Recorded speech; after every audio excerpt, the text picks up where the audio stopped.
All right. First question. What does a will enable you to do? Yeah, so good question. A will is going to enable you to actually have a bit of an estate plan. It's the foundation for your estate plan. If you don't have a will, you don't have a plan. So a will is going to name your beneficiaries. It's going to also give you the ability to determine who is going to be the executor or the personal representative here in Alberta of your estate. It's going to allow you to decide where the money is going to go, including charitable donations if you wanted to give to charities. Without a will, you're going to miss out on a lot of those planning opportunities. For sure. So, And I think for me, this one always hits home due to my age and my family situation, is having that will in place enables me to say, this is what I want to happen with my son should both me and my wife pass away. Because I cannot imagine a situation not having the will and seeing my son under the control of a provincial trustee representative.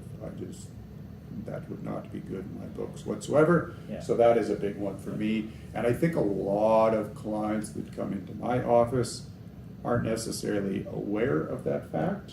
They think, we're in our late 30s. Maybe they're just starting to put together some assets or something like that.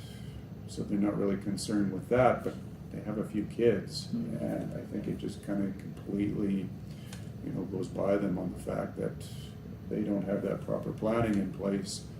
That kid might be under the jurisdiction of the state for a little while. And that's a scary situation. So yeah, based off of that, the wording for that is actually called intestate.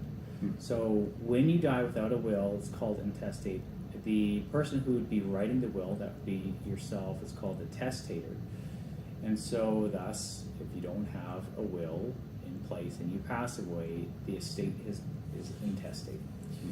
So that leaves your family, your surviving loved ones, in a very tricky situation where there may be assets, but you legally aren't allowed to touch those assets until the court decides what's going to happen with those assets.